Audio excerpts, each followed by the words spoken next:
இன்றே டவுன்லோட் செய்து உங்கள் ஃபேவரட் ஷோக்களை என்ஜாய் பண்ணுங்க. ஏதாவது வேலை இருக்கா? வேலை இல்லைன்னா நீங்க வாயை திறக்க மாட்டீங்களே.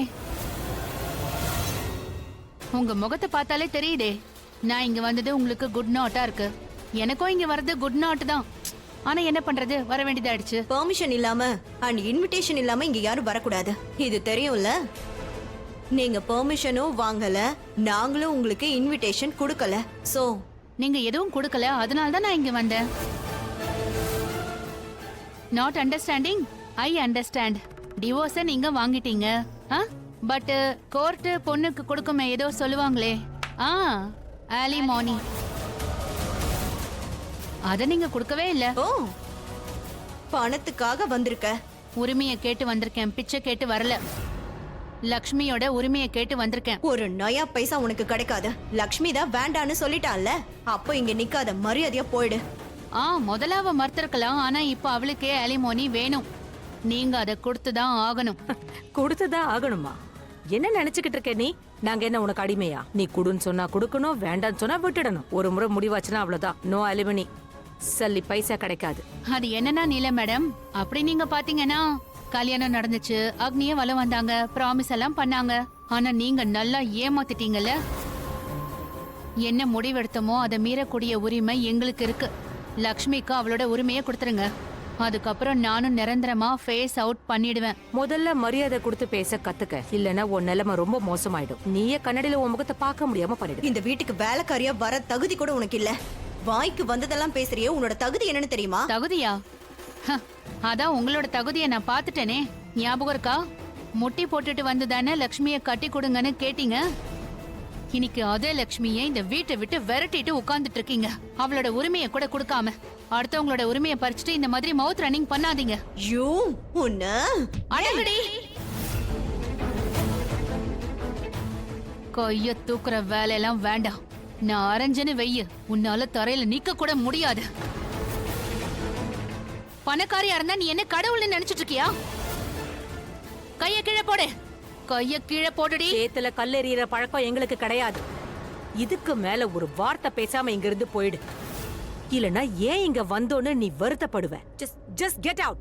நான் கெட் அவுட் தான் பண்றேன். நீங்க யாருங்கறத இன்னைக்கு நான் நல்லாவே தெரிஞ்சுக்கிட்டேன். ஆனா நீங்க பேருக்கு தான் பணக்காரங்க, ஆனா உண்மையிலேயே நீங்க ரொம்ப கேடு கெட்டவங்க, கேவலமான பிச்சைக்காரங்க. ஆனா இந்த ராணு ஒன்னும் குறைஞ்சவ கிடையாது.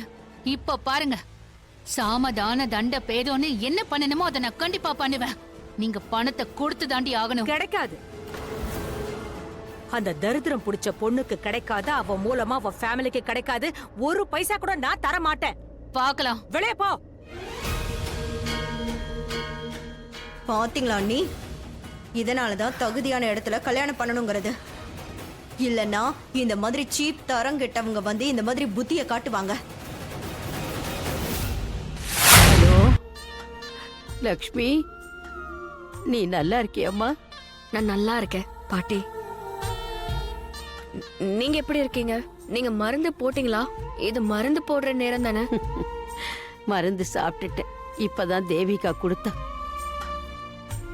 ரொம்ப நல்லது. ஆனா மருந்து சாப்பிடறதுக்கு முன்னாடி நீங்க சாப்பிட்டீங்களா? வெறும் வயித்துல நீங்க மருந்து போடக்கூடாது, அது உங்களுக்கு நல்லது இல்ல. என்ன விடுமா, உன்னை பத்தி சொல்லு. நீ நீ ரிஷி கிட்ட பேசுனியா? என்ன கூட்டிட்டு போறதுக்காக இங்க வந்தா. என்ன, உன்னை கூட்டிட்டு போக அங்க வந்தானா? ஆனா நான் தான் முடியாதுன்னு மறுத்துட்டேன். நல்ல காரியம் பண்ணிருக்க. நீ வராம நல்ல காரியம் தான் பண்ணிருக்க. பாட்டிமா, நான் வரமாட்டேன். நான் இங்க பாருங்க, நீங்க இந்த பேச்சு கொஞ்சம் விடுங்களேன். நீங்க உங்க உடம்ப பாத்துக்கோங்க, சரிங்களா? அங்க எல்லாரும் உங்களுக்கு இருக்காங்க, ஆனாலும் நீங்க உங்களை பத்திரமா பாத்துக்கோங்க. நான் தேவிகா கிட்ட சொல்லிடுறேன், அவ டைமுக்கு உங்களுக்கு மருந்து கொடுப்பா. அதோட உங்க மெடிசன்ஸ பத்தியும் நான் அவகிட்ட சொல்லிடுறேன். பத்தி நீ கவலைப்படாத, நீ உன்னை பத்திரமா பாத்துக்க. இங்க பாரு, நீ இங்க வரல, அதுவே நல்ல விஷயம்தான். யாரு உன்னை கூப்பிட வந்தாலும் நீ இங்க வந்துடாத. உன்னை இந்த வீட்டை விட்டு விரட்டி இருக்காங்க. என் மனசே உடைஞ்சிருச்சு. எனக்கு ரொம்ப கஷ்டமா இருந்தது. நீ இங்க வரும்போது நல்ல மரியாதையோட இங்க வரணும். இந்த வீட்டு மருமக லக்ஷ்மியோட வருகை நல்ல மரியாதையோட கிரக பிரவேசம் பண்ண மாதிரி இருக்கணும். இல்ல பாட்டிமா, நான் கடவுள்கிட்ட இதத்தாமா வேண்டிக்கிட்டு இருக்கேன். மறுபடியும் நீ இந்த வீட்டுக்குள்ள வரணும். அது வரைக்கும் நீ ஜாக்கிரதையா இரு. என்ன? சரி பாட்டிமா, நீங்க போனை வைங்க. நீங்க ரெஸ்ட் எடுங்க. மருந்து சாப்பிட்டதுக்கு அப்புறம் நீங்க எப்பவுமே ரெஸ்ட் எடுப்பீங்கல்ல, அதனால இப்ப நீங்க படுங்க. சரிங்களா? சரி லக்ஷ்மி, நீ சந்தோஷமா இரு. உன்னோட உரிமை எல்லாம் உனக்கு கிடைக்கணும், திரும்ப கிடைக்கும்.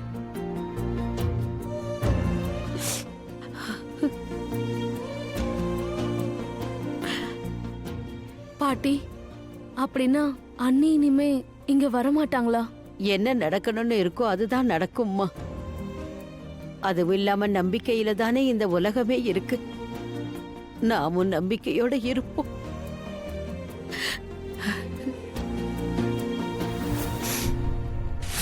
சரி, உன்னோட சீட்டை நல்லா டைட்டா புடிச்சுக்கோ.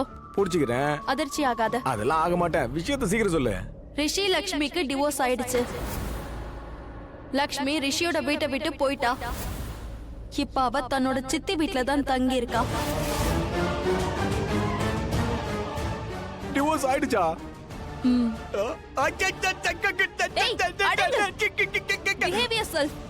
காருக்குள்ள ஆடாதன்னு சொன்னேன்ல, பொட்டி கட்டு பையன். அப்பனா நான் கத்தவா? இந்த காரோட டாப்ப பிச்சு போட்டு மேல பார்க்கணும் போல இருக்கு. அப்படி ஒரு குட் நியூஸ் கொடுத்திருக்கியே. நீ மல்லிஷ்காவா இருந்துட்ட. இதுவே என் டார்லிங் சோனலா இருந்திருந்தா அவளை அப்படி இருக்க கட்டி அணைச்சிருப்பேன், விட்டுருக்கவே மாட்டேன். என்னமா ஒரு குட் நியூஸ் கொடுத்துருக்க நீ. இப்போ குடிச்ச ஆகணுமே. ஃபுல் நைட் தண்ணி அடிக்க போறேன் இன்னைக்கு. பல்விந்தர் ஃபுல் டைட்ல இருக்க போறான். Whole tight. முக்கியமான நியூஸ் நான் சொல்லவே இல்லையே. இன்னொன்னு இருக்கா? இப்பதான் உனக்கு குட் நியூஸே சொல்ல போறேன். இப்ப நீ லக்ஷ்மியை கல்யாணம் பண்ணிக்கணும், அதுவும் சீக்கிரமா. அப்பதான் இந்த லக்ஷ்மி ரிஷி கிட்ட போக மாட்டா, ரிஷியும் லக்ஷ்மி கிட்ட வர மாட்டான். புரியுதா? மொத்தமா புரிஞ்சிருச்சு. எப்படி அவங்க ரெண்டு பேருக்கு டிவோர்ஸ் வாங்கி கொடுத்துட்டியே நீ. சரி, அவங்க ரெண்டு பேரும் டிவோர்ஸ் பண்ற அளவுக்கு அப்படி நீ என்ன பண்ண? மாம்பழத்தை கொடுத்தா அதை மட்டும் சாப்பிடு, மரத்தை எண்ணாத. என்கிட்ட மட்டும் இப்ப காசு இருந்தா அந்த மாம்பழ தோப்பிய வாங்கிடுவேன். நீ உன் வேலையை முடிச்சிட்டல, இனிமே என் வேலை ஆரம்பம். ரிஷியும் லக்ஷ்மியும் இப்போ பிரிஞ்சுட்டாங்க. அவளும் சித்தி வீட்டுக்கு வந்துட்டா. திரும்ப போக மாட்டான். ஏன்னா இப்ப அவங்க ரெண்டு பேருக்கு நடுவுல இந்த பல்வீந்தர் இருக்கான்ல, அவங்களோட தோஷமே நான் தான். இதுக்கப்புறம் நீ பாரு, ரிஷி அந்த லக்ஷ்மியை சந்திக்கிறதுக்கு முன்னாடி அந்த லக்ஷ்மியை கல்யாணம் பண்ணிக்கிட்டு அவ பேருக்கு பின்னாடி மிஸ்ஸஸ் லக்ஷ்மி பல்வீந்தர்னு மாத்துவான். இதுக்கப்புறம் என்ன நடந்தாலும் ரிஷிக்கு லக்ஷ்மி கிடைக்கவே மாட்டா. இந்த ஜென்மத்துல அந்த லக்ஷ்மி இந்த பல்வீந்தருக்கு தான், ரிஷி உனக்கு மட்டும்தான். இது என்னுடைய வாக்கு. அந்த ரிஷி உங்ககிட்ட வருவான், கண்டிப்பா வருவான். Very good. முத தடவையே நல்ல விஷயம் பேசுற.